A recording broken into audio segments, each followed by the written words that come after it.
السلام عليكم يا شباب، حبايبنا طلاب اولى ثانوي عام او بكالوريا. هنراجع مع بعض النهارده ان شاء الله منهج شهر اكتوبر. نبدا بفرع الجبر. بسم الله.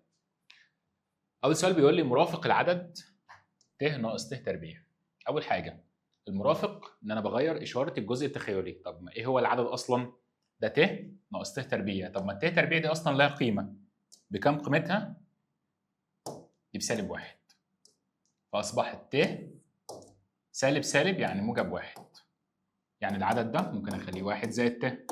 طب انا عايز المرافق غير اشاره الجزء التخيلي. طب هو فين الجزء التخيلي؟ الت. يبقى المرافق بتاعه واحد ناقص ت. شوف السؤال اللي بعده. بيقول لي مرافق العدد 2 ت اس 22 ناقص ت اس 7. بسطها الاول قبل ما تعمل اي حاجه. طيب الت اس 22 دي اعملها ازاي؟ كنت ببسط ازاي يا مستر؟ انا لو عندي هنا الاس موجب، لو الاس اكبر من 4 عموما يعني، لو الاس موجب هعمل ايه؟ قال لي اول حاجه اقسم الاس على 4. طب وبعدين ال 22 دي هتقسم الاس على 4. هيظهر لي بعد العلامه حاجه من 4. لو العلامه بعدها 25% فالناتج ده عباره عن ت. لو العلامه بعدها 5 من 10 نص يعني ده سالب واحد كانها ت تربيع يعني. لكن لو 75% يعني كانها ت تكعيب اللي هي بسالب ت. لو مفيش علامه اصلا فالناتج عدد صحيح، فدي كانها ت اس 4 اللي هي بواحد. لو رحت تقسم ال 22 دي اقسم 22 على 4. تعالى نقسمها. فانا لو رحت دلوقتي قسمت الاس ال 22 ده 22 على 4 فهتلاقي بعد العلامه 5 من 10 يعني كانها ت تربيع. لو قسمت 22 دي، لو قسمت الاس ده على 4 يعني كانها ت تربيع. ت تربيع بسالب 1 في 2 يبقى بسالب 2. طيب الت اس 7 لو قسمت نفس الحكايه، لو قسمت السبعه ادي السبعه معاك اهي 7 على 4 فهتلاقي بعد العلامه 75% يعني كانها ت تكعيب اللي هي بسالب ت. بس خد بالك سالب ت في سالب يعني موجب ت. فده العدد. انت عايز ايه؟ انا عايز المرافق. غير اشاره الجزء التخيلي. مين الجزء التخيلي؟ الت. يعني اصبحت سالب 2 سالب ت. بص على الاختيارات مش موجوده. لكن لو اخدت من هنا السالب عامل مشترك يبقى لي 2 زائد ت اللي هي رقم أ. شوف السؤال اللي بعده. ده مربع كامل. تعال نبسطها الأول وبعدها نشوف المرافق. أول حاجة مربع الأول 4. أول في تاني في 2 4 ت. مربع التاني اللي هي ت تربيع. طب ما الت تربيع ده أصلا ده بسالب واحد يا مستر. يبقى حقيقي مع حقيقي يبقى لي 4 ناقص 1 اللي هي ب 3 زائد 4 ت. ده العدد. عايز المرافق غير إشارة الجزء التخيلي تبقى 3 ناقص 4 ت. شوف اللي بعده. العدد سالب ت ده ايه بالنسبه لت؟ هل هو المرافق؟ مظبوط. ماشي ينفع المرافق ليه؟ بغير اشاره الجزء التخيلي. هل هو المعكوس الجمعي؟ مظبوط ينفع معكوس جمعي. ليه؟ انت غيرت اشارته عدد وغيرت اشارته. طيب هل هو المعكوس الضربي؟ تعال اما نشوف. معكوس ضربي يعني ايه؟ يعني واحد على ت. طب ما الواحد على ت ده الواحد تقدر تخليه ت اس 4 وده ت. ثبت الاساس بحالة اسمه اطرح الأسس. 4 ناقص 1 اللي هي 3. طب ما الت تكعيب ده أصله سالب ت. فأصبح هو كمان المعكوس الضربي فينفع كل ما سبق. شوف اللي بعده. بيقول لي أبسط صورة للعدد التخيلي ت أس سالب 39. طيب هنا الأس سالب يا مستر أعمل إيه؟ أول حاجة خليه موجب وبعدها اتعامل عادي جدا بنفس طريقتك. طب إزاي؟ أخليه موجب إزاي؟ اقلب الكسر خليه 1 على ت أس 39. طب وبعدين بسط اللي تحت ده الاول. ازاي؟ روح اقسم على الاربعه. ادي ال 39 على 4. 39 على 4 لقيت بعد العلامة 75%، يعني كأنها ت تكعيب اللي هي بسالب ت. يعني يا مستر يعني أقدر أشيل اللي تحت دي وأخليها سالب ت. طب واللي فوق الواحد دي مش هي نفسها ت أس 4؟ طب ما تعوض يا عم، أدي ت أس 4. الإشارة موجب على سالب بسالب. ثبت الأساس، اطرح الأسس 4 ناقص 1 3. طب ما الت تكعيب دي أصلا بسالب ت، وفي سالب كمان تبقى موجب ت، فإجابتي ب. ده أبسط صورة للت أس سالب 39. شوف اللي بعده. بيقول لي إذا كانت ن تنتمي إلى ص، ن ده عدد صحيح، فإن ت أس 4 ن ناقص 5. طيب ت أس 4 ن ناقص 5 دي هبسطها إزاي؟ هو أنا عندي هنا في طرح أسس. طب طرح الأسس ده جاي منين أصله؟ جاي من قسمة أساسات متشابهة. إزاي؟ يعني إيه كان أصلها ت أس 4 ن على ت أس 5. ليه؟ لو رجعتها لأصلها هثبت الأساس وأطرح الأسس. طب ما الت أس 4 ن ده، ما النون ده عدد صحيح، لو عوضت بأي حاجة فهتبقى الاسم على 4، فما تروحش لما تروح تقسم مثلا وليكن هتعوض على النون بواحد فتلاقيها ت أس 4 ده بواحد، هتعوض على النون ب2 فتلاقيها ت أس 8 برضه بواحد، فطالما هنا هتقبل الأس على 4 يبقى قيمة دي بواحد. طب الت أس 5 دي لو رحت قسمتها أو ممكن تطرح من الأسس 4 على طول هتلاقيها بت. طيب 1 على ت اقدر اشيل الواحد دي واخليها ت أس 4 بس على ت، ثبت الأساس اطرح الأسس تبقى ت تكعيب اللي هي بسالب ت. شوف السؤال اللي بعده. ناتج المقدار ت أس 2023 و24 و25 و26. صلى على النبي. بص يا عم، أنا عندي مجموع أي 4 ورا بعض، بس أي 4 ورا بعض بصفر. إزاي؟ بمعنى ت تربيع ت تكعيب ت أس 4 دي بت ودي بسالب ت يروحوا مع بعض، دي بسالب 1 ودي بموجب 1 يروحوا مع بعض. فطالما الأسس 4 أعداد متتالية، الأسس 4 أعداد متتالية يعني إيه؟ 1 2 3 4 أو أي 4 أعداد متتالية، فالناتج بتاعك هيكون صفر. شوف السؤال اللي بعده. المقدار ده هينضرب في ده، قبل ما تضرب بسط. أبسط إزاي؟ أعرف أبسط ده؟ أعرف إزاي؟ ده 1 زائد 2 الت أس 5 دي لو قسمتها على 4 هتلاقي بعد العلامة 25% فكأنها ت. طب وبعدين ادي الاربعه ت اس 7 لو قسمتها على الاربعه هتلاقي بعد العلامه 75%، يعني كانها سالب ت يبقى سالب 2 ت. طب والت اس 12، ت اس 12 دي هتبقى الاسم على الاربعه، يعني كانها 1 4 في 1 ب4. لو رحت بسطتها ده 1 زائد 2 ت زي ما هي، ودي 4 و4 8 ناقص 2 ت. اضرب 1 في 8 1 في سالب 2 ت، 2 ت في 8 2 ت في سالب 2 ت، يعني 1 في 8 ادي 8، 1 في سالب 2 ت بسالب 2 ت، 2 ت في 8 16 ت.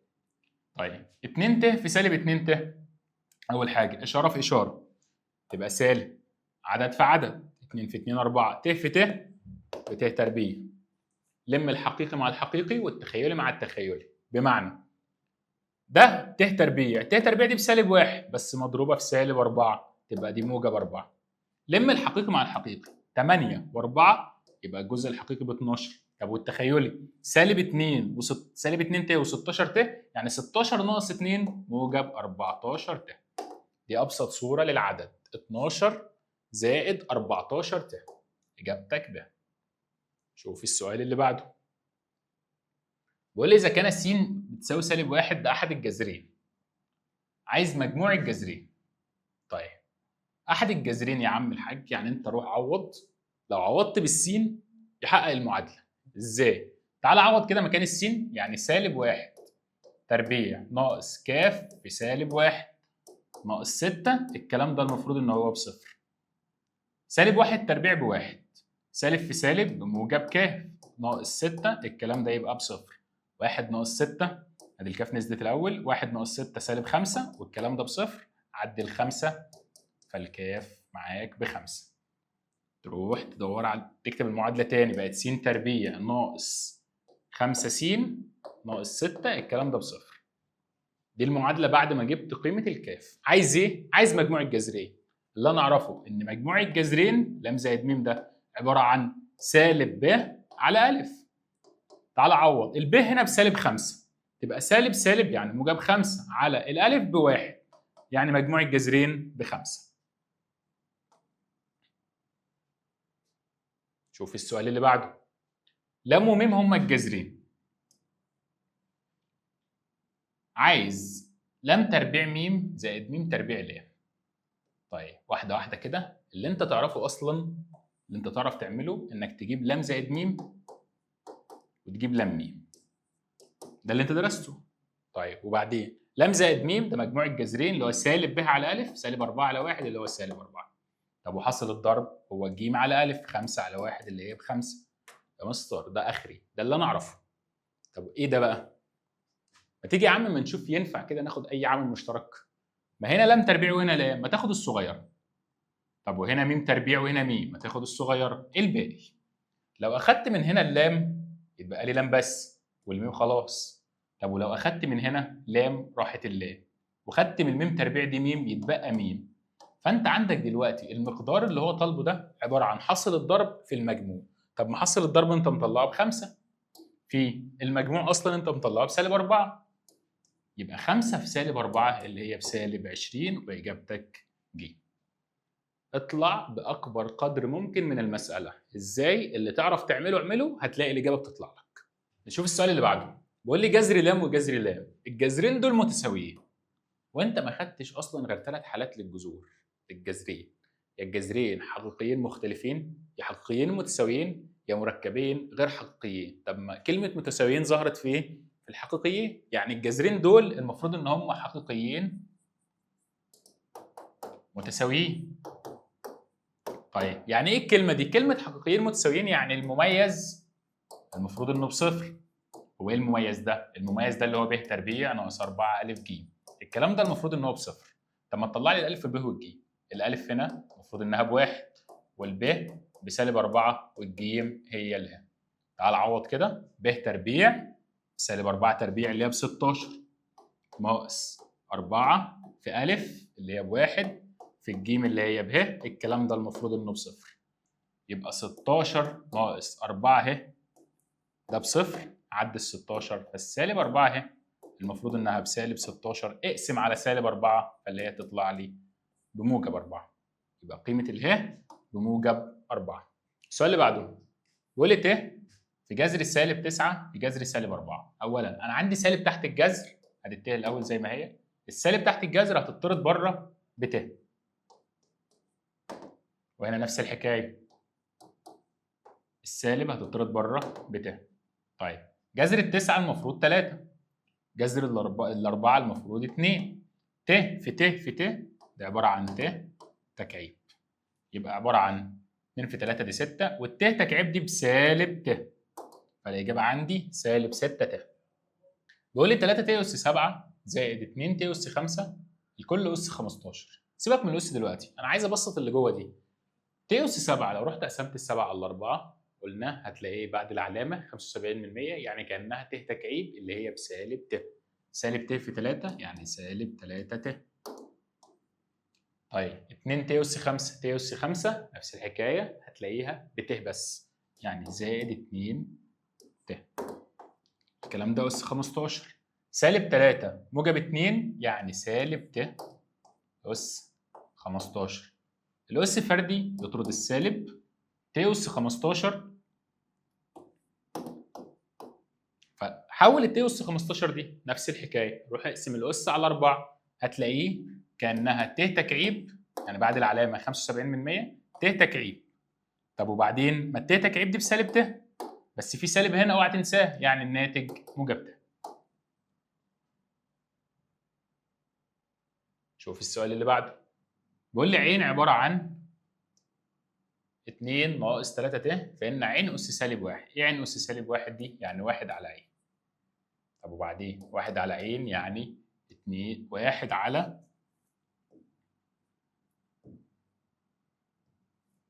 1 على 2 ناقص 3 ت. طب أنا شفت عدد مركب في المقام، أعمل إيه؟ روح اضرب في المرافق. إيه المرافق ده؟ هضرب بسط مقام في المرافق اللي هو إيه؟ المرافق معاك اللي هو غير إشارة الجزء التخيلي. 2 زائد 3 ت وتحت 2 زائد 3 ت. طب وبعدين 1 في أي حاجة نزل زي ما هو 2 زائد 3 ت. طب والمقام؟ دول عددين مترافقين، ربع الحقيقي ناقص مربع التخيلي. ربع الحقيقي بقت 4 ناقص مربع التخيلي يعني 9 ت تربيع. طب ما أنا عندي ده 2 زائد 3 ت زي ما هو. الت تربيع دي بسالب 1، سالب في سالب بموجب، يعني 4 و9 13. لو حبيت توزع كل حتة من البسط على المقام كله فتطلع معايا 2 على 13 زائد 3 على 13 ت. 2 على 13 زائد 3 على 13 ت. نشوف السؤال اللي بعده. معايا ادي الف ادي ب. بيقول لي الف تربيع ناقص 2 الف ب زائد ب تربيع. اول حاجه هتيجي في دماغك انا هروح اعوض، بس خد بالك من حاجه. ما انا عندي ده مربع كامل. الحاجات البسيطه دي اللي بتاخد بالك منها هتوفر عليك كتير في الحل. يعني ايه مربع كامل؟ يعني جذر الاول الشرط الاوسط جذر الثاني، الكلام ده اس 2.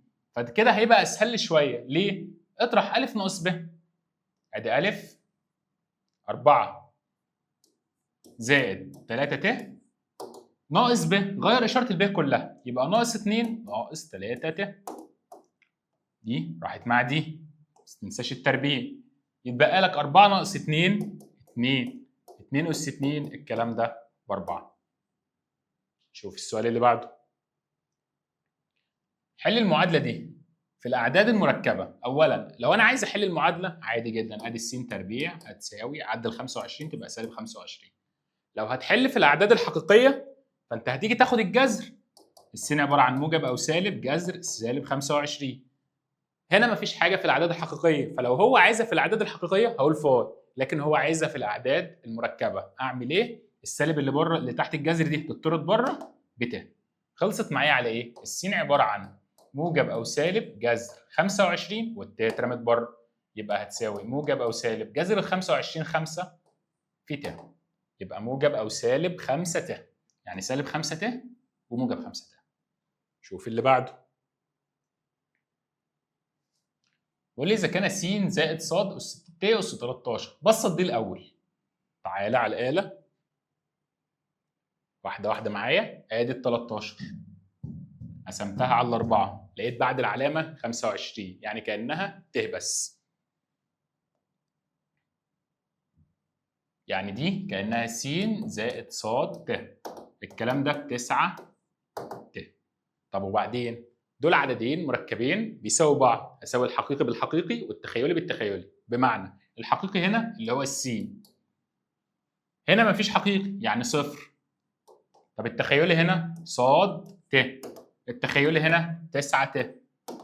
ت راحت يعني الصاد ب9. انت عايز ايه؟ عايز صاد اس س.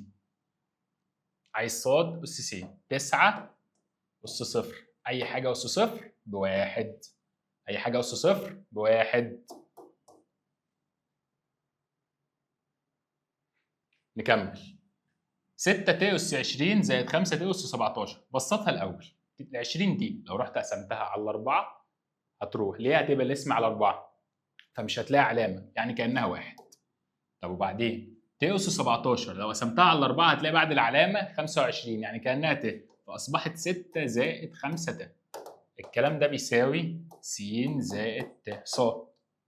الحقيقي هو الحقيقي والتخيلي هو التخيلي، فالسين بقت 6 والصاد بقت 5. عايز ايه؟ اضربهم في بعض. 6 في 5 اللي هي 30.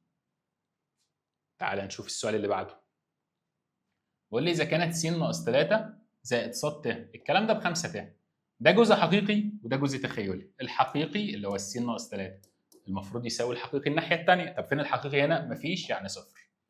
عدي ال3 فالس تطلع معاك بموجب 3. التخيلي قد التخيلي فالص تطلع ب5. عايز ايه؟ عايز اضربهم في بعض. 3 في 5 يبقى 15.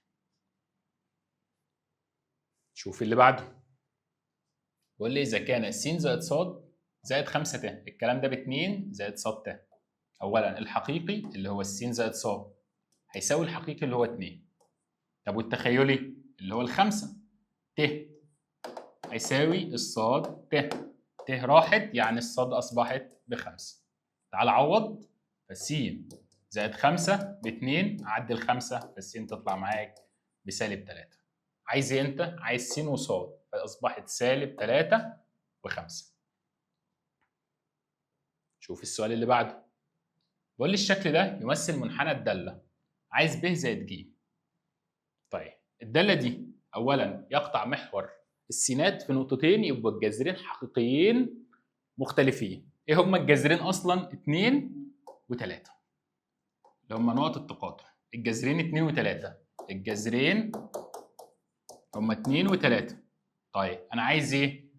الب والج. طب ما تروح تجيب مجموعهم وتجيب حاصل ضربهم. مجموع الجذرين اللي هو ل زائد م ده عباره عن سالب ب على ا اللي هي ب1. فسالب ب على ا اللي هو مجموع الجذرين ده ب5. سالب ب ب5 يعني الب بسالب 5. طب وحاصل الضرب ل م. حاصل الضرب اللي هو ج على ا اللي هي ج على 1 ده عباره عن ايه؟ 2 في 3 اللي هي 6 فاصبحت الج ب6. عايز ايه انت؟ عايز ب زائد ج. ب زائد ج يعني سالب 5 زائد 6. 6 ناقص 5 ب1.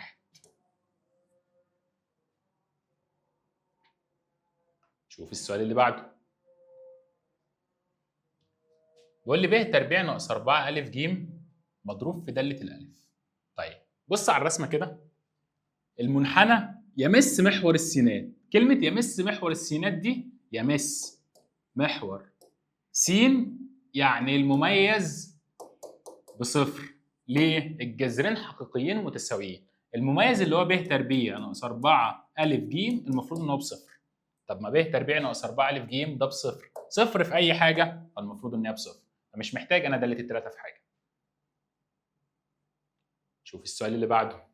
بقول لي جذر المعادلة دي. بسط المعادلة الأول ورجعها على الشكل اللي أنت تعرفه. إزاي؟ اضرب س في س س تربيع. س في سالب 1 بسالب س زائد 5. الكلام ده بصفر. عشان أعرف نوع الجذرين لازم الأول أشوف المميز. إيه المميز بتاعي؟ تعالى يا عم نشوف المميز. المميز ده ب تربيع ناقص 4 أ ج. ب سالب 1 تربيع ب1 ناقص 4 الألف ب1. طب والجيم ب5 أصبح 1 ناقص 20 اللي هي بسالب 19. ما يهمنيش العدد أنا يهمني الإشارة. الإشارة هنا إيه؟ سالبة. فالمميز سالب يعني الجذرين مركبين مترافقين. مركبين غير حقيقيين أو مركبين مترافقين. هي 28. بيقول لي إذا كان جذرين المعادلة دي حقيقيين مختلفين. يعني إيه حقيقيين مختلفين؟ يعني المميز موجب يعني أكبر من الصفر. المميز اكبر من صفر. تعالى كده هات المميز. ب تربيع اللي هي ب9 ناقص 4 أ ب1 ج بكاف. الكلام ده المفروض انه اكبر من الصفر. يعني 9 ناقص 4 كاف اكبر من صفر.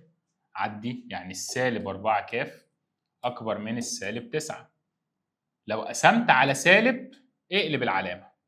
يبقى الكاف اقل من 9 على 4. الكاف دي لازم تكون اقل من 9 على 4 اللي هي كام؟ 2 وربع. كاف لازم تكون اصغر من 2 وربع. طيب هو بيقول لك ما تنفعش تبقى كام؟ سالب 1 لا تنفع عادي. 1 لا تنفع عادي. 2 تنفع. ليه؟ عشان كل دول اصغر من 2 وربع. لكن ما تنفعش تبقى 3. شوف اللي بعده. س تربيع ناقص 6 س زائد 9 بتساوي ب. الجذرين دول حقيقيين مختلفين. حقيقيين مختلفين يعني المميز اكبر من صفر. تعالى الاول اما نطلع المميز. الغلطه بتاعتك ايه هي؟ الب دي لازم تعديها الاول. هتبقى س تربيع ناقص 6 س زائد 9 ناقص ب. الكلام ده بصفر. طلع المعاملات كده. الالف 1 ب بسالب 6 الجيم 9 ناقص ب. تعال عوض. المميز ب تربيع سالب 6 تربيع ب 36 ناقص 4 1 في الجيم اللي هي 9 ناقص ب. الكلام ده لازم يكون اكبر من صفر. تعال عوض. يبقى 36 سالب 4 في 9 بسالب 36. سالب 4 في سالب ب سالب في سالب بموجب يعني زائد 4 ب. الكلام ده اكبر من صفر. دول راحوا يعني ال4 ب اكبر من صفر يعني الب اكبر من صفر. اكبر من صفر يعني ايه؟ ارسم خط الاعداد ما لا نهايه سالب ما لا نهايه. ادي الصفر، صفر مفتوحه يمشي مع وش العلامه، يعني معاك من صفر لما لا نهايه، والصفر مش معاك. من صفر لما لا نهايه والصفر مش معاك. شوف السؤال اللي بعده. المعادله دي لو أ ج اصغر من صفر يعني أ ج سالب. تعال عوض. اولا المميز بتاعك المميز ب تربيع ناقص 4 أ ج، فلو ده سالب هينضرب في السالب ده فهيبقى موجب. طب والجزء ده موجب وهتزود عليه موجب فالمميز هيطلع موجب.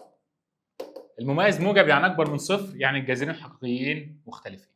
سؤال 32 بيقول لي 3 زائد 2 ت احد الجذرين. طب ما 3 زائد 2 ت احد الجذرين يبقى الجذر الثاني 3 ناقص 2 ت. ما هم مركبين مترافقين. عايز ايه؟ قال لي يا عم تيجي اجمع الجذرين واضربهم في بعض. لو جمعت الجذرين ل زائد م ده عباره عن 6 اللي هو ايه اصلا الستة؟ سالب معامل س اللي هي سالب أ على 1. فتطلع معاك ان الألف دلوقتي بسالب 6. طب وبعدين حاصل ضرب الجذرين لما اضرب الجذرين دول في بعض تطلع معاك بتسعة زائد 9 ناقص 4 ت اللي هي زائد 4 ناقص 4 ت تربيع. 9 زائد 4 اللي هي ب 13. ال 13 دي المفروض ان هي حاصل ضرب الجذرين اللي هي ب على 1. ب دي الحد المطلق فالب ب 13. عايز ايه؟ قال لي عايز 2 أ زائد ب. تعالى 2 أ بسالب 6 زائد ب اللي هي ب 13 سالب 12 زائد 13 بموجب 1. خش على السؤال اللي بعده. ولي لمم هما الجذرين بتوع المعادله دي. عايز لم تربيع زائد م تربيع. انا ما اعرفش الكلام ده. اللي انا اعرفه ايه؟ انا اعرف لم م لم زائد م. طب تعالى يا عم. ادي لم زائد م سالب ب، بس الب هنا اصلا سالبه يبقى سالب سالب فتبقى موجب ب على 1 اللي هي ب. طب وحصل الضرب ج على أ اللي هي ج على 1 بج. طب وبعدين لم تربيع زائد م تربيع دي هعملها ازاي؟ اولا يا عم ايه رايك اما نزود 2 لم م وننقص 2 لم م؟ عملت حاجه ولا عملت اي حاجه؟ طب عملت كده ليه؟ اولا لو انا عملت لام تربيع زائد 2 لم م زائد م تربيع فالجزء ده بس كده اصبح مربع كامل. لسه معاك سالب 2 لم م بره. اصبح مربع كامل يعني اقدر اخليها لام زائد م الكل تربيع ناقص 2 لام م. طب ما انت معاك لام زائد م ولام م. اعملها كده وما تحفظهاش عادي مش مشكله. المهم ان انت تعرف تحل. فعوض يا عم. لام زائد م بب فاصبحت ب تربيع ناقص لام م بج ناقص 2 ج. يبقى الناتج بتاعك ب تربيع ناقص 2 ج. شوف اللي بعده. بيقول لي اذا كان مجموع الجذرين يساوي حاصل ضربهم. مجموع الجذرين اللي هو لام زائد م. لام زائد م ده اللي عباره عن سالب ب على أ بيساوي حاصل الضرب اللي هو لام م ج على أ. ده هيساوي ده يعني سالب ب على أ هي نفسها ج على أ. أ راحت مع الألف فاصبحت السالب ب هي الج. بص على الاختيارات مفيش. خلاص يا عم اضرب في سالب فاصبحت الب هي سالب ج. لقيتها في الاختيارات. شوف السؤال اللي بعده. حاصل ضرب الجذرين ب6. طب ما تيجي تشوف الاول ايه هو حاصل الضرب. لام م ده عباره عن ج على أ. ج اللي هي ب 12 على أ اللي هي بكاف ناقص 2. الكلام ده المفروض ان هو ب6. اعمل مقسومه يعني 6 كاف ناقص 12 المفروض الكلام ده ب 12. عدي الناحيه الثانيه اصبحت الستة كاف 12 و12 24. اقسم على 6 فالكاف اصبحت 4. كاف معاك ب4. شوف اللي بعده. والمجموعة حل المعادلة دي في الأعداد المركبة. تعالى يا عم، س تربيع عدل 81 تبقى سالب 81. خد الجذر فأصبحت السين س بس، موجب أو سالب جذر سالب 81. سالب تحت الجذر اطردها بره بت، فأصبحت السين عبارة عن موجب أو سالب جذر ال 81 9، ومعاك الت بره ما تنساهاش. يبقى سالب 9 ت وموجب 9 ت. ده ليه؟ عشان هي أعداد مركبة، لكن لو قال لي أعداد حقيقية فتبقى فاي.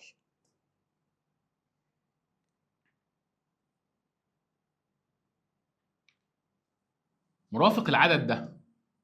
طيب ما تبسط العدد الأول قبل ما تجيب المرافق. هات العدد في أبسط صورة. أبسط صورة اللي هي إيه؟ جزء حقيقي وجزء تخيلي. طب أنا لقيت كسر أصلا، خلاص يا عم اضرب في مرافق المقام. المقام اللي هو ت، المرافق بسالب ت على سالب ت. لو هضرب فوق في سالب ت فأصبحت سالب 2 ت تربيع. هضرب في سالب ت فبقت موجب ت. طب والمقام؟ ت في ت بت تربيع، بس ما تنساش السالب. لما الت تربيع دي بسالب 1 في سالب راحوا مع بعض، يعني معايا الناتج عباره عن سالب 2 ت تربيع اللي هي بسالب 1 في سالب تبقى موجب 2، وعندي هنا زائد ت. ده العدد في ابسط صوره. عايز ايه؟ عايز المرافق. غير اشاره التخيلي فيبقى 2 ناقص ت.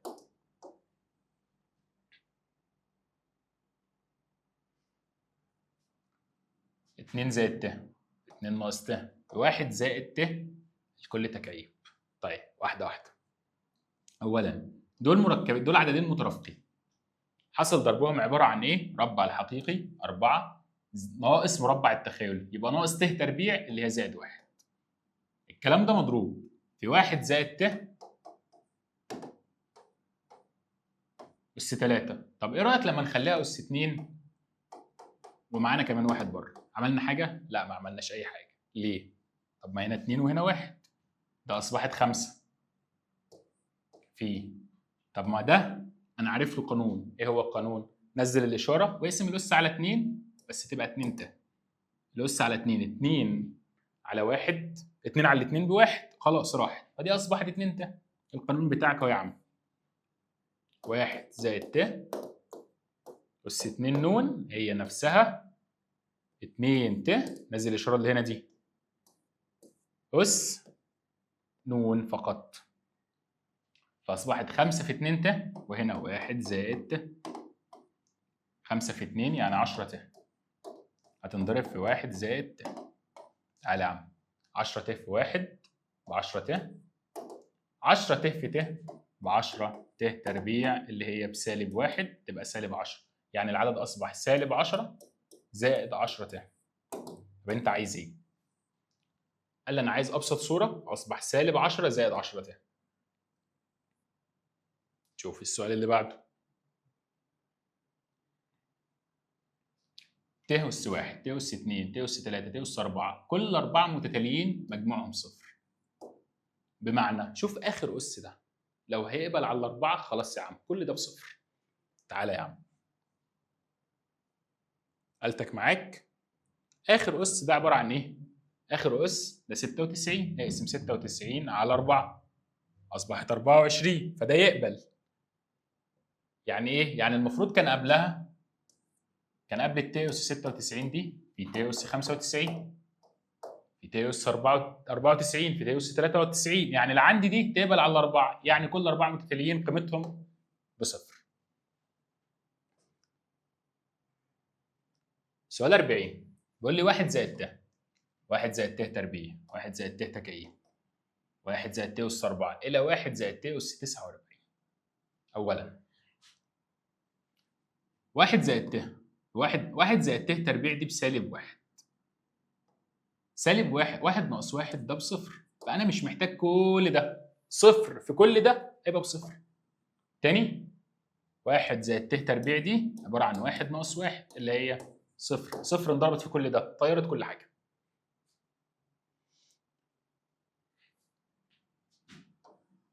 تعالى نرجع ازاي نطرح كسرين كانك بتحل ابتدائي بالظبط.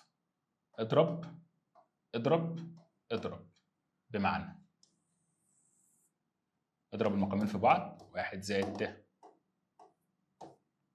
في 1 ناقص ت، دي في دي فأصبحت 1 ناقص ت في 1 ناقص 3 ت. كمل، ناقص اللي كانت ما بينهم 2 في 1 زائد ت، يبقى ناقص 2 في 1 ب2، ناقص 2 في ت ب2 ت. طب تعالى، أولا ده 1 زائد ت 1 ناقص ت، دول مركبين مترافقين، مربع الحقيقي 1 ناقص مربع التخيلي اللي هو ت تربيع يبقى موجب 1 كمان. طب وبعدين تعالى على ده، اضرب بقى 1 في 1 1 في سالب 3، يبقى 1 ناقص 3 ت، سالب ت في 1 سالب ت في سالب 3 ت، يبقى سالب ت سالب في سالب ادي موجب، ت في ت بت تربيع، ت تربيع في سالب 3 تبقى موجب 3.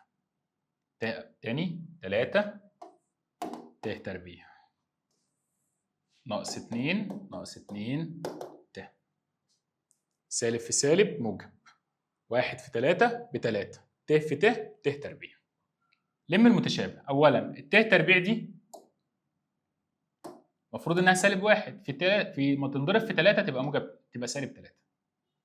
لم الحقيقي مع الحقيقي والتخيلي مع التخيلي. اولا ده 1 ناقص 3 سالب 2، وسالب 2 كمان فاصبحت سالب 4.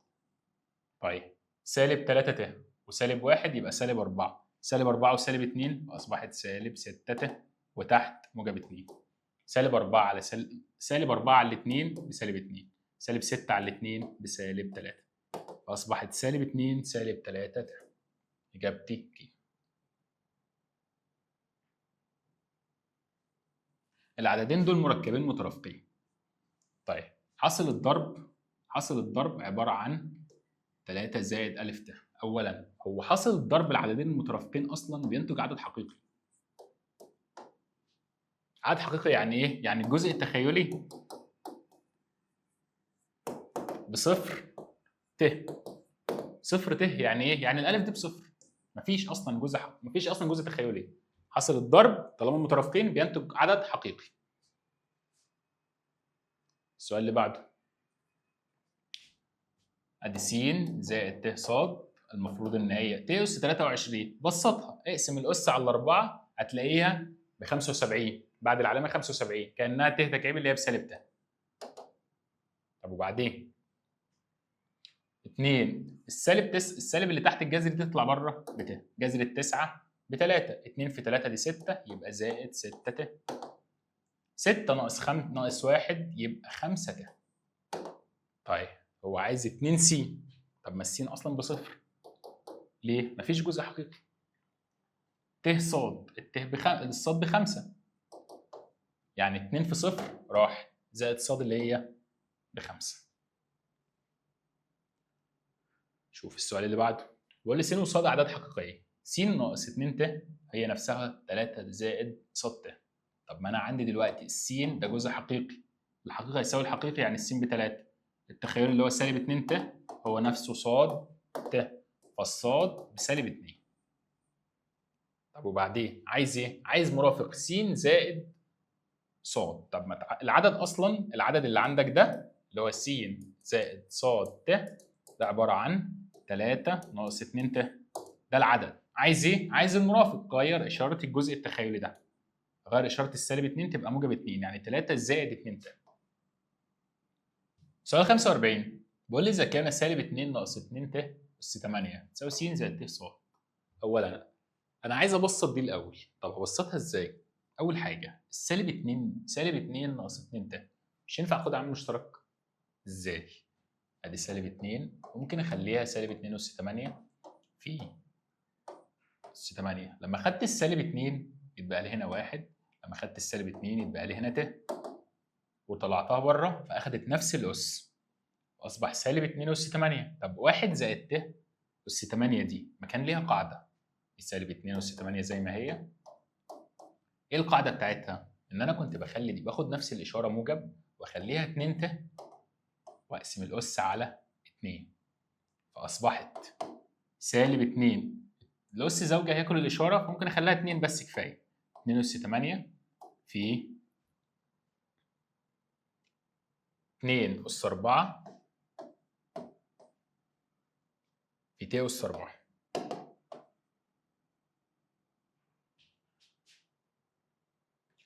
يبقى هتساوي ت اس 4 دي بواحد، 2 اس 8 في 2 اس 4، ثبت الاساس اجمع الاسس يعني 2 اس 12.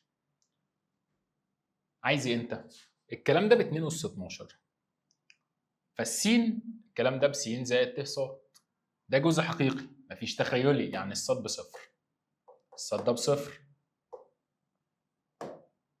والسين ب 2 اس 12. عايز جذر س ص، يعني جذر 2 اس 12 في صفر، يعني الجذر الصفر اللي هي بصفر. شوف السؤال اللي بعده، بيقول لي س زائد 2 ص زائد س ناقص 2 ص في ت. خد بالك منها. الكلام ده ب 3 زائد 4 ت. لم الحقيقي مع الحقيقي والتخيلي مع التخيلي. الحقيقي هنا س زائد 2 ص، الكلام ده ب 3. س ناقص 2 ص، الكلام ده ب 4. لو انا حليت المعادلتين دول مع بعض اجمعهم. هجمع المعادلتين يبقى س وس 2 س، 2 ص راحت مع سالب 2 ص، يتبقى لي 3 و4 7، فالسين اصبحت 7 على 2. لو رحت عوضت، عوض هنا 7 على 2 زائد 2 ص، الكلام ده ب3. عدي ال7 على 2 فال2 ص، 3 ناقص 7 على 2، قلتك معاك اهي.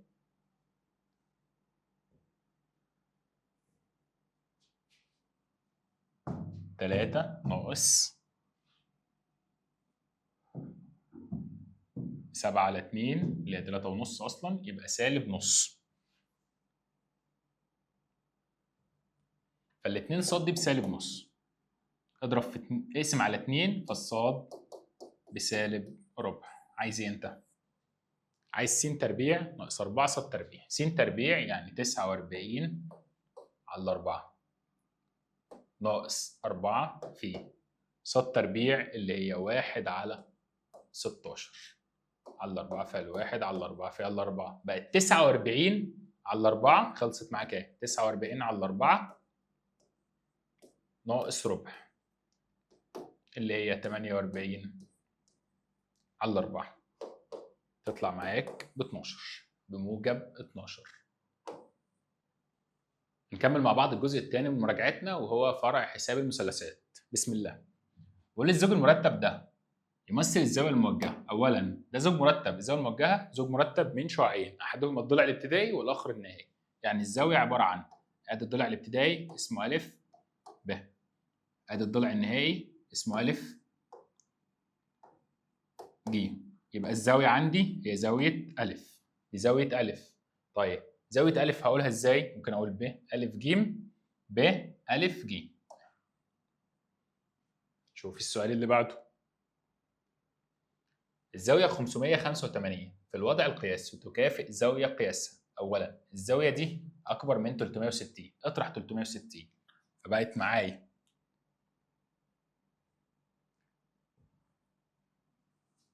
585، شيل منها 360 فأصبحت 225. معايا ب 225. هعمل إيه أنا؟ اللي أنا عملته هي موجبة أطرح منها دورة اللي هي 360 فأصبحت 225. السؤال اللي بعده، اصغر قياس موجب. اصغر قياس موجب وصلها لي تحت ال 360 بس بشرط يكون موجب. يعني ايه؟ هنا اكبر من 360 اطرح 360 قالتك معاك هي 750. 750 ناقص 360 بقت 390، لسه برضو اكبر من 360 اطرح تاني. طرحت 360 كمان اصبحت 30، ال 30 اصغر من 360 يبقى معاك اصغر قياس موجب هو 30. انا عملت ايه؟ ادي 750 طرحت 360 لقيتها 390، طرحت تاني 360 لقيتها معايا ب 30 درجه. الزاويه اللي قياسها سالب 310. طيب ده قياس سالب، ايه رايك نجيب القياس الموجب؟ اعمل ايه بالقياس هزود 360، يبقى سالب 310 زود لها 360 تطلع معاك بموجب 50.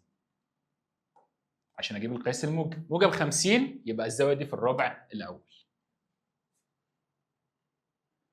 الزاويه اللي قياسها 45 زائد 4 زائد 1 في 90 تقع في الربع الكام؟ اولا 45 اضرب دي كده، 4 في 90 360 نون زائد 1 في 90 ب90، اجمع تبقى 135 زائد 360 نون. بيقول لي النون ده عدد صحيح. خلاص يا عم، يبقى انا هتعامل ده كده كأن هضيف عدد صحيح من الدورات، سيبك منها خالص. يبقى الزاويه ال 135 دي ده في الربع الثاني، ده في الربع الثاني. طب ليه ما اعتبرتش دي؟ لان انا حتى لو عوضت عن نون باي عدد صحيح، عشان اجيب الزاويه المكافئه ليها هرجعها تاني اصغر من 360، فانا وصلت ل 135 اللي هي الربع الثاني.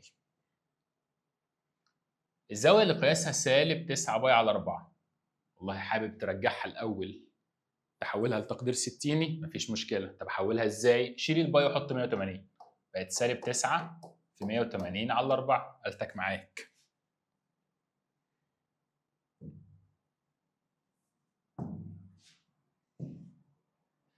سالب 9 في 180 على 4 تطلع معاك بسالب 405. طيب يبقى الزاويه معاك دي بسالب 405. طب هعمل ايه في السالب 405 دي؟ تعالى معايا كده بص على السؤال الاول. الزاويه دي اصبحت سالب 405. طب ما الزاويه دي اكبر من 360 بس بالسالب، الاشاره بتاعتي ده قياس سالب، القيمه نفسها اكبر من 360. طب اعمل ايه؟ اعمل العكس اللي عندك، اللي عندي ايه سالب زود 360 عشان تجيب القياس المكافئ ليها. لما زودت 360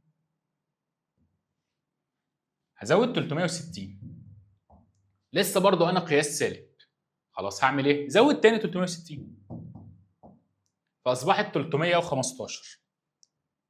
فالزاويه عندي دي لما ازود 360 تطلع سالب 45، كمان 360 تطلع موجب 315. ال 315 دي زاويه ربع رابع.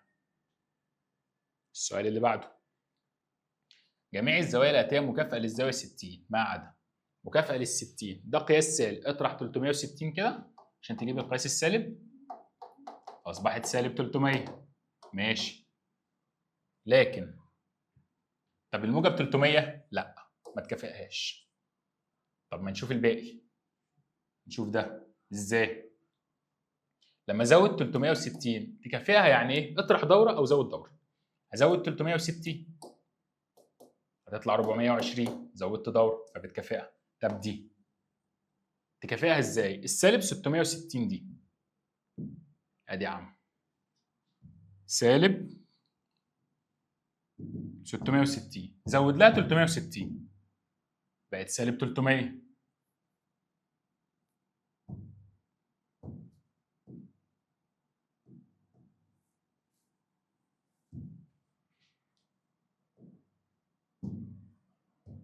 بقت معاك سالب 300 زود لها تاني 360 بقت 60، فدي بتكافئها. لكن الوحيده اللي ما تكافئهاش اللي هي موجب 300. شوف سؤال 8. الزاويه الخارجه على الشكل الثماني المنتظم عند اي راس من رؤوسه بالتقدير الدائري. اولا الشكل الثماني المنتظم انت عايز ايه؟ عايز الخارجه. طب ما تجيب الداخله الاول. الزاويه الداخله، الزاويه الواحده عباره عن ن ناقص 2 في 180 على ن، قياس الزاويه الواحده. الشكل ده ثماني منتظم يعني 8 ناقص 2 6 في 180 على 8. قالتك معاك 6 في 180 على 8 تطلع معاك ب 135. يبقى الزاويه الواحده ب 135 درجه، بس انا مش عايز الزاويه الداخله، انا عايز الزاويه الخارجه. طب ما الخارجه والداخله الاثنين متكاملتين. يعني ايه متكاملتين؟ يعني الخارجه ب 180 ناقص الداخله اللي هي 135 تطلع معايا ب 45 درجه. لو حبيت احولها وعايزها بالراديان التقدير الدائري اضرب في باي على 180 تطلع معاك باي على 4. مسألة مهمة. خش على سؤال 9. بيقول لي أصغر زاوية موجبة تكافئ دي. قياسها بالتقدير الدائري. أولاً أصغر زاوية موجبة أنت عايز توصل للقياس الموجب زود 360 عشان ده سالب يبقى سالب 240 زائد 360 هتطلع معاك بموجب 120. طب ده بالتقدير ال 60 أنا عايز أحوله للدائري اضرب في باي على 180 تطلع معاك ب 2 باي على 3.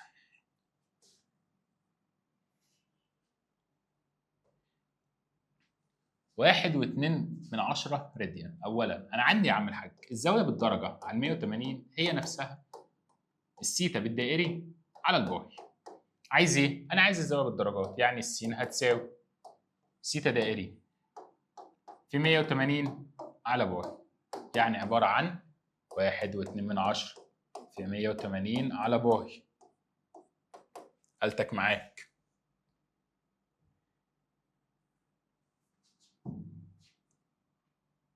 واحد واتنين من 10 في 180 على باي تطلع معاك 68 75%. بس انا عايزها بالدرجات والدقايق والثواني. دوس على الكم نكمل. هتطلع معاك ب 68 75% تقريبا. لو دوست على الكم هتلاقيها 68 45 68 درجه 45 دقيقه 18 ثانيه. السؤال اللي بعده. طول القوس في دائره نص قطرها 10 ده نق يقابل زاويه مركزيه قياسها 120. اولا سيتا دائري دي بلام على نق. طب انت عايز ايه؟ عايز لام يبقى اللام عباره عن سيتا دائري في نق. طب انت عندك سيتا دائري؟ قال لي لا. انا عندي ايه؟ عندي السيتا بالدرجات. خلاص يا عم هات سيتا دائري يبقى عباره عن 120 في باي على 180 تطلع معاك ب 2 باي على 3. يبقى السيتا دائري عباره عن 2 باي على 3 في النق اللي هي بكام؟ ب 10. قالتك معاك.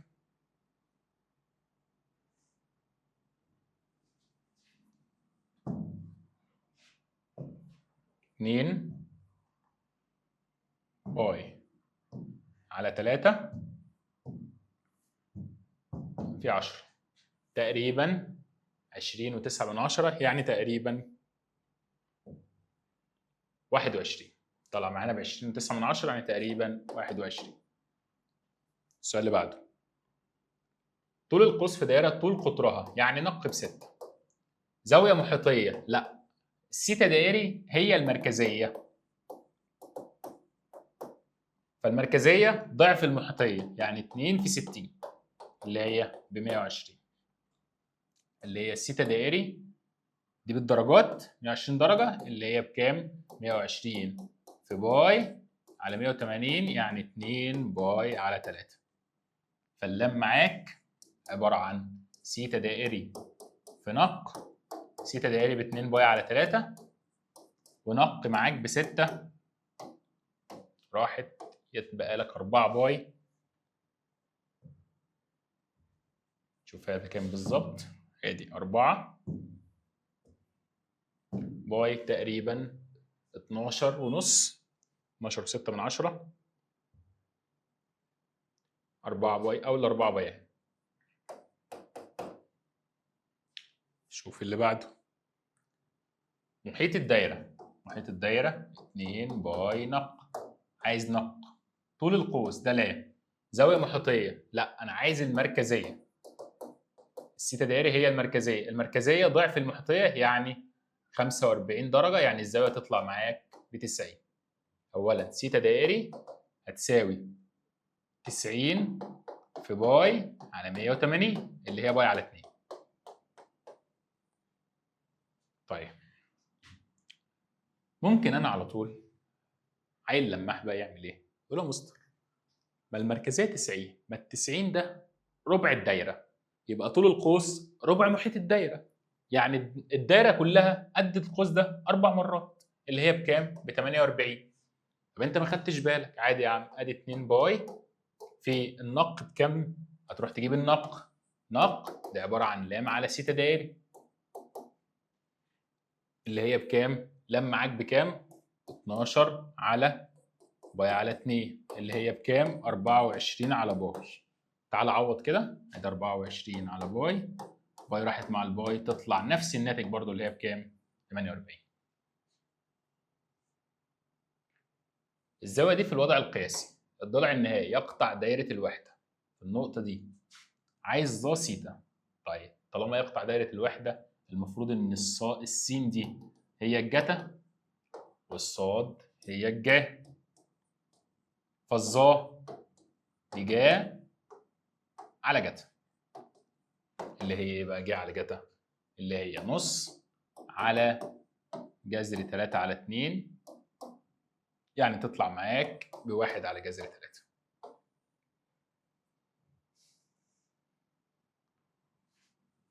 ظا في زتا قا في جتا ناقص جا في قتا، واحدة واحدة. أولا كل حاجة ومعكوسها القيمة بتاعتها المفروض بواحد. طب تعال أنا معرفش، أدي ظا سيتا في زتا اللي هي واحد على ظا راحت زائد القا اللي هي واحد على جتا في جتا راحت ناقص الجا في القتا اللي هي واحد على جا دي راحت مع دي، الباقي واحد زائد واحد ناقص واحد تطلع معاك بواحد. إذا كانت سيتا تقع في الربع الثالث، يعني إيه ربع ثالث؟ يعني سالب وسالب. يعني إيه سالب وسالب؟ يعني كله سالب ما عدا الظا ومقلوبها، ظا وزتا بس موجبين، ظا وزتا بس اللي موجب، الباقي سالب. فإن سالب في سالب، لا ده سالب وسالب هيطلع موجب مش نافعة. موجب في موجب أصغر من صفر برضه مش نافعة. طافقة سالب في سالب في سالب برضه مش نافعة، لكن دي سالب في موجب تطلع سالب، يبقى هي دي الإجابة الصح. أي النقاط الآتية لا تنتمي لدائرة الوحدة. هي عشان تنتمي لدائرة الوحدة لازم السين تربيع زائد الصاد تربيع تطلع بواحد، غير كده مش في دائرة الوحدة. لو بصيت على دي ربع تبقى ربع، ربع و3 على 4 ادي بواحد، لا دي تنفع. تعال على دي ربع تبقى واحد وصفر فتنفع. تعال على دي تبقى 36 و64 فتنفع، مفيش غير دي. ليه؟ هتربعها تبقى 2 و2 تبقى معاك ب4 مش نافعه. إذا كان الضلع النهائي للزاوية دي يقطع دائرة الوحدة في النقطة دي صفر وسالب واحد. طيب ما صفر وسالب واحد دي أصلا دي المفروض تقع على محور صاد السالب. صفر وسالب واحد تقع على محور الصادات السالب من غير ما أعمل أي حاجة أصلا، تقع على محور الصادات السالب يعني الزاوية ب 270. أهي الزاوية هنا ده المفروض صفر 90 180 270 ترجع تاني 360. الضلع النهائي للزاوية سيتا في الوضع القياسي يقطع دائرة الوحدة في النقطة دي، فإن جا 180 ناقص سيتا. عايز جا 180 ناقص سيتا. 180 ناقص سيتا دي أصلا المفروض إن هي ربع تاني. ربع تاني يعني كأنها هي جا سيتا. طب الجا هنا مين؟ الجا هي الصاد. الجا هي صاد عشان يقطع دائرة الوحدة، الصاد اللي هي بسالب نص فتطلع معاك بسالب نص. بيقول لي إذا كان جا بسالب 24 على 25 السيتا من 3 على 2 باي ل 2 باي يعني ربع رابع. طيب عايز جا زائد جتا على جا. طيب ما احنا ممكن نوزعها أصلا، أو تعالى يا عم نرسم مثلث ليها. إزاي؟ بص ادي مثلث قائم وادي سيتا. عندك ايه؟ قال لي انا عندي جا، جا دي عباره عن مقابل على وتر. قالتك معاك هات المجاور ده من فيثاغورس. يبقى الجذر التربيعي جذر 25 تربيع ناقص 24 تربيع تطلع معاك ب7. يعني دي ب7. طيب اولا تعالى وزع كده جا كل حته من البسط على المقام كله، تبقى جا على جا حته من البسط على المقام كله، يعني جا على جا زائد جتا على جا. طيب ما جا على جا دي المفروض ان هي بواحد زائد جتا على جا اللي هي بزتا. طب ما زتا اللي هي واحد على ظا. اولا الظا مقابل على مجاور. طب تبقى زتا المقلوب بتاعها 7 على 24. بس خد بالك من الاشارات. اولا انت ربع يعني دي اشارتها سالبه، فتبقى معاك 1 ناقص 7 على 24. 1 ناقص 7 على 24 تطلع معاك ب 17 على 24. سؤال 21 بيقول لي جا س بتساوي جتا ص حيث س وص زاويتين حدتين. لو الجا هي الجتا فالسين والصاد طالما حدتين يبقى مجموعهم ب 90 درجه. فيبقى معايا السين والصاد مجموعهم 90، فانت عايز ظا فتبقى ظا 90. طب ظا 90 اصلا دي كميه غير معرفه. ظا 90 دي حاجه غير معرفه. ليه اصلا؟ لانها عباره عن جا 90 اللي هي بواحد على صفر اللي هي الجتا. 1 على صفر غير معرف.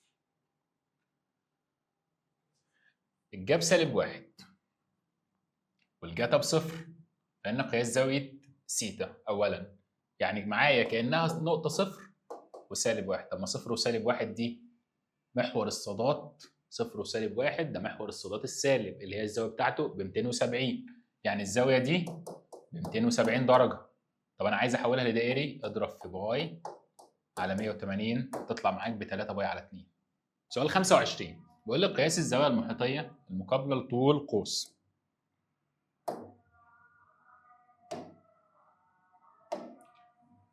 المحيطيه القوس يساوي طول القطر، يعني لام ده ب 2 نق. طب اولا انا معايا سيتا دائري اللي هي المركزيه، ده عباره عن لام على نق. اللام اللي هي ب 2 نق على نق، فتطلع معاك ب 2. 2 دي المركزيه، المحيطيه نصها تبقى بكام؟ بواحد. خلصنا كده حساب المثلثات. نخش بقى على الفرع الاخير معانا وهو الهندسه.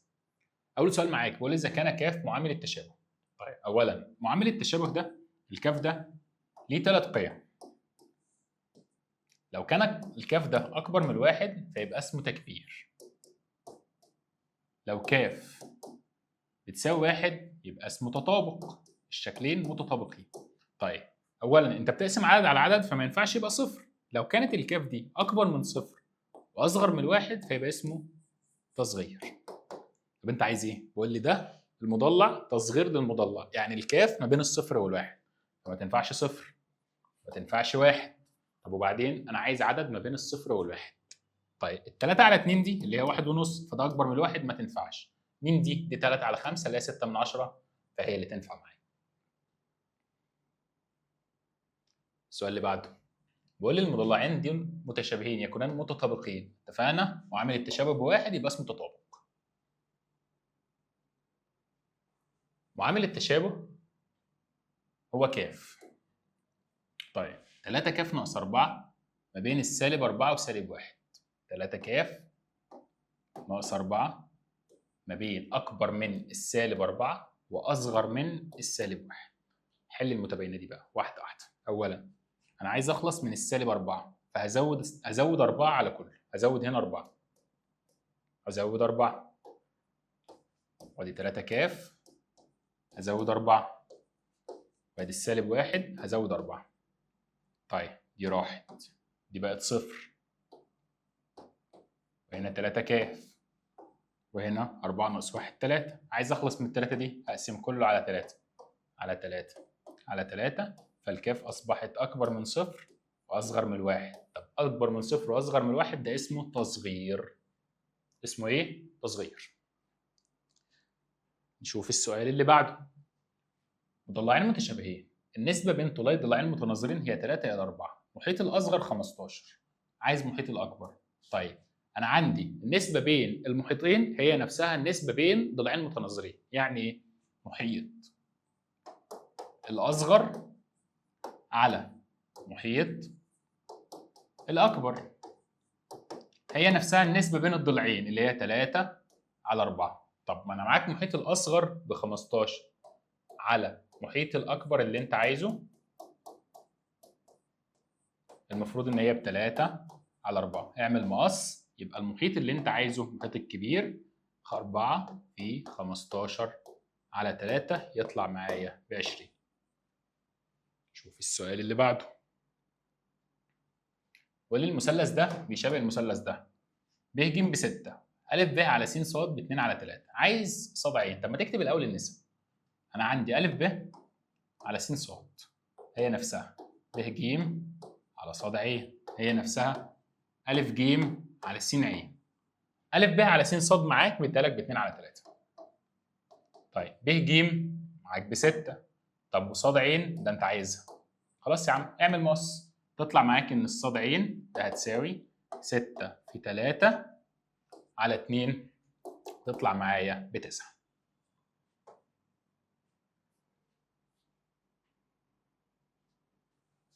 المثلث يشابه المثلث، عايز معامل التشابه. عايز ايه؟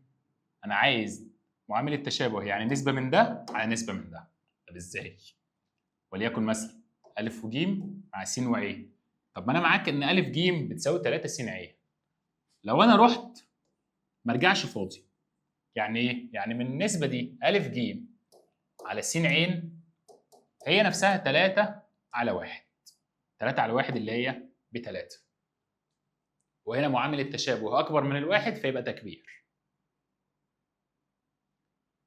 مثلثين متشابهين، النسبة بين المحيطات 4/9. النسبة بين المحيطين هي نفسها النسبة بين الضلعين. فإن النسبة بين طولاي الضلعين المتناظرين تبقى هي 4/9. واللي في الشكل ده المضلع ده بيشابه المضلع ده، عايز قيمة ك. طب ما تكتب النسب. ايه النسب؟ أ ب على س ص هي نفسها ب ج على ص ع هي نفسها ج د على ع ل هي نفسها أ د على س ل. تعال عوض باللي عندك. أ ب عندي ب 12، س ص ب9، ب ج ب3 ك ناقص 7، ص ع بك زائد 1. ممكن تبسط دي، اقسم على ال3 يمين وشمال هنا، اقسم دي على 3 فوق وتحت، قسمت على 3 بقت 4، قسمت على 3 بقت 3. اعمل مقص. طيب اصبحت النسبة معاك. اضرب كده 3 في 3 ك ب9 ك ناقص 21. الكلام ده بيساوي 4 ك زائد 4. عدي ال4 ك، عدي السالب 21. 9 ناقص 4 بقت 5 ك. 4 زائد 21 بقت موجب 25. اقسم على ال5 يمين وشمال فاصبحت الكاف ب5. كاف معاك طلعت ب5. سؤال رقم 9 بيقول لي المضلع أ ب ج د يشابه المضلع س ص ع ل. طب هنا الزوايا، طالما المضلعين متشابهين يبقى الزوايا المتناظره متساويه في القياس، الاضلاع المتناظره متناسبه. طب الزوايا اللي متساويه ايه؟ أ هي نفسها س، وب هي نفسها ص، وج هي نفسها ع، واخيرا د هي نفسها ل. طب معاك ايه وعايز ايه؟ اولا معايا قياس زاويه ب اللي هي ص 75، معايا ج اللي هي ع ب90، معايا لام اللي هي د ب100. يبقى ناقصني س او أ. طب ما ده شكل رباعي، مجموع قياسات زوايا الشكل الرباعي الداخله ب 360. يبقى المفروض كل دول ب 360. خلاص يا عم انت عايز ايه؟ عايز س. خلاص ادي 360، جمع كل ده واطرحه من 360. ادي ال100 وال90 وال75 واطرحهم من 360. قالتك معاك.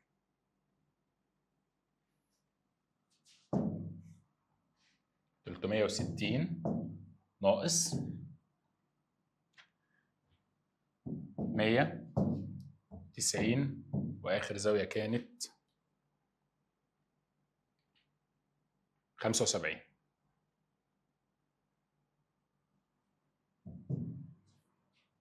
تطلع معاك ب 95. يبقى معايا قياس زاويه س او أ اللي هي بكام؟ ب 95. سؤال رقم 10. مستطيلان متشابهين بعد احدهما 3 و5. طيب محيط الاخر. خلاص يا عم ما تجيب محيط ده. يبقى محيط الاول الطول والعرض 3 زائد 5 في 2 8 في 2 يبقى 16. ده محيط الصغير. عايز طول المستطيل الاخر. طب ما انا عندي ان النسبه بين الابعاد، النسبه بين اي ضلعين هي نفسها النسبه بين المحيطين. فمحيط الاول على محيط الثاني هي نفسها طول الاول على طول الثاني. طيب محيط الاول ب 16، محيط الثاني ب 64. طول الاول ب5، طول الثاني انا عايزه طول الثاني. لو انت قسمت هنا على 4 تطلع معاك، او على 16 هتطلع 1 على 4. لو قسمت هنا على 16 1 على 16 4 اعمل مقصات. فطول الثاني هيطلع معاك ب5 في 4 اللي هي ب 20.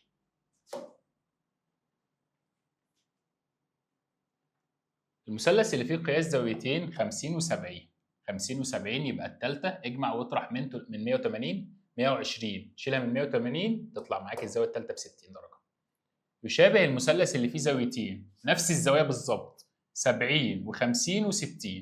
70 و50 و60 معيش غير ال 60 هي اللي في الاجابات. السؤال اللي بعده. ده ه يوازي ب ج. طيب انا عندي مثلث اسمه ا ب ج، رسمت موازي اللي هو اله د هينتج مثلث يشابه الاصل. هينتج مثلث يشابه الاصل من النسبه ان د ه يوازي ب ج. اذا المثلث ا د ه هيشابه المثلث اللي اسمه ا ب ج. طيب تعالى نكتب النسب.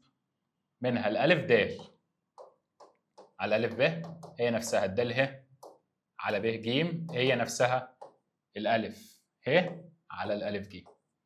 تعالى عوض. انت عايز ايه؟ انا معايا 3 د ه بتساوي 2 ب ج.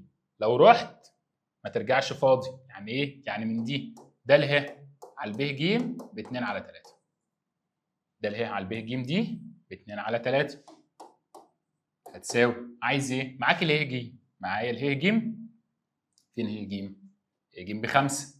طب وبعدين عايز ايه انت اصلا؟ عايز الالف ه دي مثلا، وليكن هسمي دي س. طيب عوض كده. اولا الالف ف ده بس على الالف ج س زائد 5. اعمل مقصات. يبقى 2 س زائد 10 دي عباره عن 3 س. عدي الس الناحيه الاثنين دي تبقى بالسالب. يتبقى لك س بتساوي 10. س اللي هي مين؟ اللي هي الف ه. شوف السؤال اللي بعده. بيقول لي ده ه يوازي ب ج. رسمت موازي هيطلع مثلث يشابه الاصلي. من دي المثلث ا د ه يشابه المثلث ا ب ج. نفس النسب. عايز س وص. عايز س وص. خلاص يا عم اكتب النسب بتاعتك. ا د على ا ب هي نفسها د ه على ب ج هي نفسها ا ه على الالف ج. عوض. ا د. ا د بكام؟ ا د ب3 على الالف ب كلها ب 12 هتساوي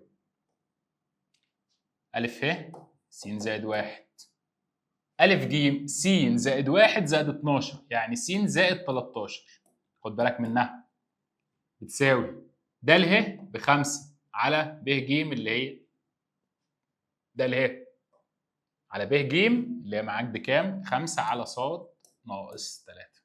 طيب ما 3 على 12 دي اقدر لو قسمت على 3 فوق وتحت تطلع 1 على 4. هاخد الواحد على 4 دي الواحد على 4 دي هاخدها مقص مع دي مره ومع دي مره. ازاي؟ انت معاك دلوقتي س زائد 1 على س زائد 13، الكلام ده بربع، ومعايا هنا دي مقص اهي، يبقى ص ناقص 3 هتساوي 4 في 5 20، عدي فالصاد تطلع معاك 20 ناقص 3 ب 17. 20 زائد 3 اسف، 20 زائد 3 ب 23. طب من هنا نقصات يبقى 4 س زائد 4 هتساوي س زائد 13، عدي دي وعدي دي، 4 س ناقص س تبقى 3 س، 13 ناقص 4 تطلع 9، فالس تطلع معاك ب 3، يبقى 3 و23.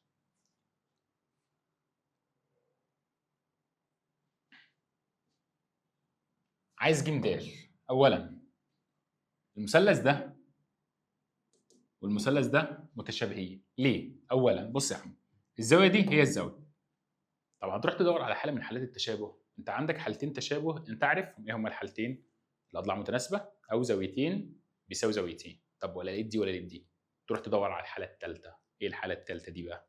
ان انا عندي زاويه محصوره بين ضلعين، الزاويه قد الزاويه، والضلعين اللي شايلين الزاويه دول متناسبين مع الضلعين اللي شايلين الزاويه في المثلث الثاني. طب فين دول؟ بص يا عم، ما الزاويه دي هي الزاويه دي بالتقابل بالراس. طب وبعدين تعالى كده على الضلعين دول، وليكن مثلا هات لي ألف ميم وميم د.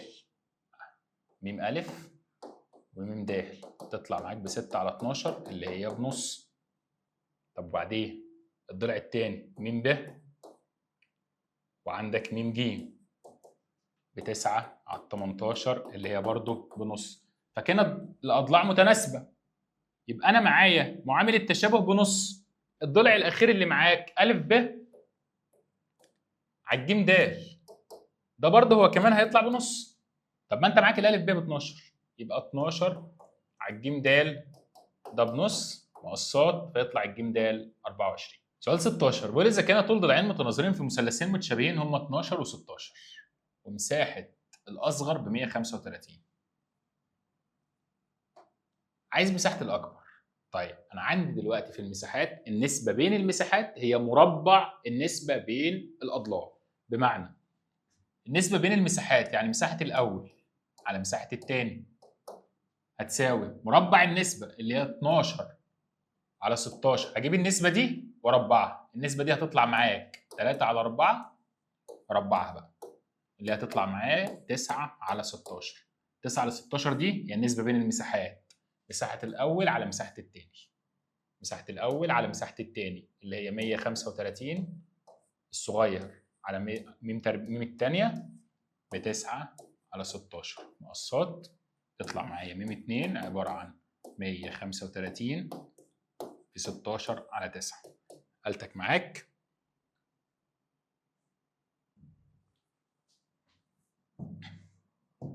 135 في 16 على 9 طلع معايا ب 240. 240. شوف السؤال اللي بعده، بيقول لي مربعين النسبة بين طولي ضلعيهما 3 على 5، مساحة الأكبر 100. طيب ده الأصغر ده الأكبر، النسبة بين المساحات هي مربع النسبة بين المساحات هي مربع النسبة بين الضلعين. طيب وأنت عايز إيه أصلا؟ أنا عايز محيط الأصغر. طيب هو أنا أصلا الأول مساحة الأكبر ب100، طب ما كده طول ضلع الأكبر المفروض إن المساحة مساحة المربع بلام تربيع، فلما تاخد لها الجذر فالطول الضلع بقى ب10، فالضلع الكبير عبارة عن 10. أنت عايز محيط الصغير، طب ما النسبة بين ضلع الأكبر ب10، النسبة بين المحيطين هي النسبة بين الضلعين. طب ما النسبة بين الضلعين أصلا ضلع الأصغر على ضلع الأكبر ده ب3 على 5. طب ما ضلع الأصغر ده مش معايا، طب ما ضلع الأكبر معايا ب10، ده الكلام ده ب3 على 5. إيه رأيك تعمل مقص؟ يطلع معاك ضلع المربع الأصغر. الضلع ده ب3 في 10 على 5 يطلع معايا ب6. طب المحيط عبارة عن إيه؟ 4 في 6 ب24. المحيط 4 لام. طيب أنا ممكن أحلها من غير قوانين. إزاي؟ هات مساحة الأصغر. هجيب مساحة الأصغر إزاي؟ مساحة الأصغر على مساحة الأكبر هتساوي مربع النسبة دي اللي هي 9 على 25. وطلع طول ضلع الأصغر عادي. أو بالطريقة دي ولا تفرق معاك. الاتنين صح.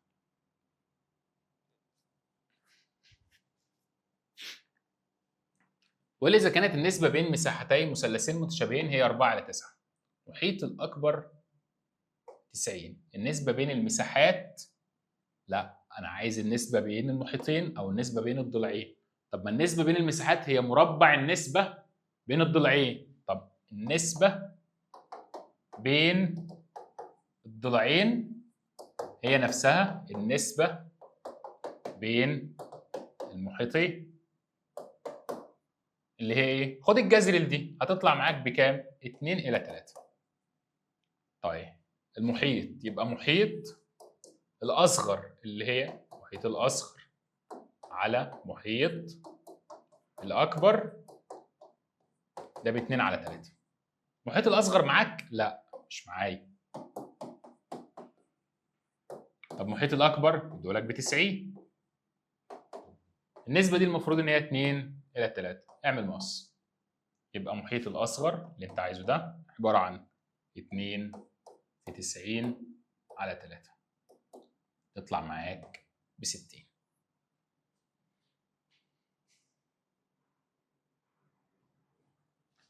المثلث ده هيشابه المثلث ده. طيب انا عايز مساحه ده على مساحه ده. النسبه بين المساحات هي مربع النسبه بين الاضلاع. طب ما تجيب الاول نسبه الاضلاع. س ص على ا ب لو رحت ما ترجعش فاضي.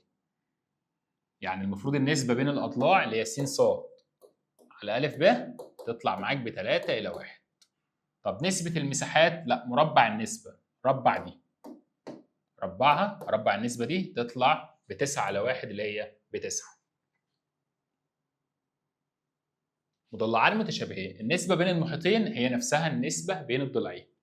مجموع المساحتين يعني م واحد وم 2 ده ب65. عايز مساحة الأكبر. طب ما أنا عندي م واحد على م 2 ده مربع النسبة بين المحيطين اللي هي 4 إلى 9. اعمل مقص. يعني ممكن أقول إن الم واحد ب4 على 9 من الم 2. تعال عوض هنا كده.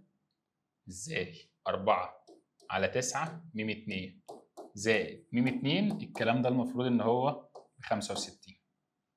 4 على 9 م 2 دي كان م واحد. اجمع 1 و4 على 9. تاني قالتك معاك ايه؟ 1 زائد 4 على 9 طلع معايا ب 13 على 9. يبقى 13 على 9 م 2 ده ب 65. عايز اخلص من دي اضرب في مقلوبها يمين وشمال. اضرب في 9 على 13. قالتك معاك ايه؟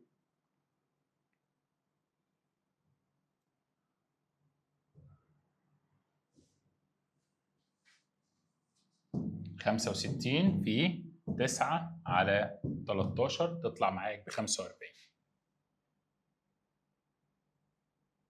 يعني الميم 2 تطلع معايا ب 45 اللي هي الكبيره. سؤال 22 بيقول لي ده اله يوازي الجيم ب. رسمت موازي من المثلث هيطلع لي مثلث يشابه الاصلي. فالمثلث ده يشابه المثلث ده. طيب وبعدين عايز فهمنا مساحه ا ب ج ده ب 36. عايز مساحه ا د ه. طب ما ده بيشابه ده. يعني النسبه بين المساحات هي مربع النسبه بين الضلعين. طب ما انا معايا الد ه على الب ج النسبه 2 ل 3. يبقى مساحه المثلث الصغير ا د ه على مساحه المثلث الكبير ا ب ج هي مربع النسبه. ربع تبقى 4 على 9.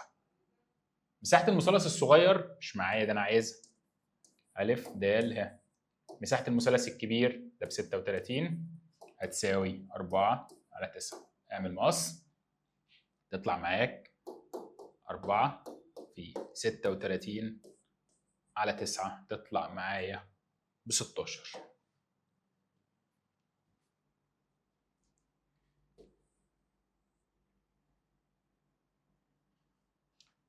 مساحة الشكل د ب ج ه.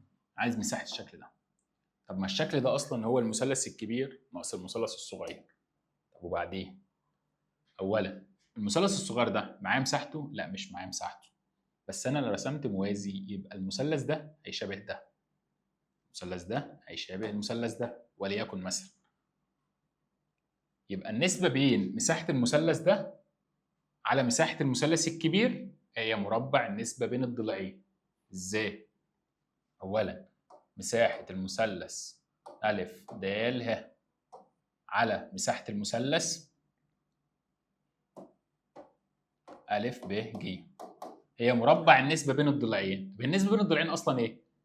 النسبة بين الضلعين عبارة عن 3 إلى 9 3 إلى 9 اللي هي 1 على 3. مربع النسبة يعني 1 إلى 9. فلو ده خد 1 يبقى الشكل الكبير كله أخد 9 كنسبة، يبقى ده باقي له 8. طب أنت عايز إيه؟ عايز الشكل ده قد ده كام مرة؟ قده 8 مرات.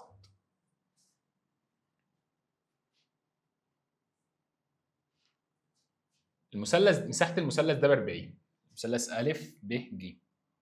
عايز مساحة المثلث أ د ه. طيب المثلثين دول أولا الزاوية قد الزاوية والزاوية دي مشتركة، فيبقى المثلثين متشابهين. بس ركز في ترتيب الرؤوس. المثلث أ د ه هيشابه المثلث. أولا الألف مشتركة، الدال بتقابلها ج، يبقى الباقي لك ب. ركز في الترتيب. عايز مساحة المثلث ده. أولا النسبة بين الضلعين، خد لي أي ضلعين أ د وأ ب وأ ج. آسف أ د وأ ج. أ د وأ ج بالترتيب. أ د ده ب3، أ ج ده ب6، يبقى عبارة عن نص. النسبة نص، يبقى النسبة بين المساحات ربع تبقى ربع. بمعنى مساحة المثلث الصغير، مساحة المثلث أ د ه على مساحة الكبير اللي هي مديها لي ب 40 تطلع معايا ب1 على 4 مقص، تطلع المساحة دي معاك ب10. يبقى النسبة طلعت معايا 1 على 4 فالمساحة طلعت ب10. كده معاك إن شاء الله خلصت مراجعة الهندسة. يبقى أنت معاك راجعنا جبر، راجعنا حساب مثلثات، راجعنا هندسة. نشوفكم على خير إن شاء الله في مراجعة الشهر الجاي. السلام عليكم.